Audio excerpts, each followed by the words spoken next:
नमस्कार, आपण पाहत आहात बीपीएल न्यूज, आवाज सामान्य जनतेचा।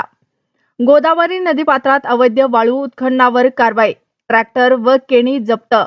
मौजे मरडसगाव गोदावरी नदीपात्रात सुरू असलेल्या अवैध वाळू उत्खननावर महसूल प्रशासनाने सापळा रचून मोठी कारवाई केली। या कारवाई दरम्यान अवैधरित्या वाळू वाहतूक करणारे ट्रॅक्टर व केणी ताब्यात घेऊन जप्त करण्यात आले असून ती वाहने पाथरी तहसील कार्यालयात जमा करण्यात आली आहेत। सदर कारवाई नायब तहसीलदार रमेश धोपे यांच्या नेतृत्वाखाली पार पडले। यामध्ये ग्राम महसूल अधिकारी साजिद सय्यद, विजय भदरगे, श्रीनिवास तायनाक, सदाशिव खेडकर व अतुल जोशी यांनी सहभाग घेतला।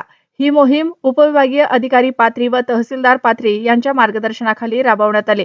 प्रशासनाकडून अवैध वाळू उत्खननाविरोधात यापुढेही कठोर कारवाई सुरू राहणार असल्याचे अधिकाऱ्यांनी सांगितले।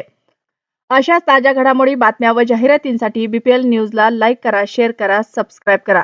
मुख्य संपादक प्रकाश लाल झरे, मोबाईल नंबर 9860304473।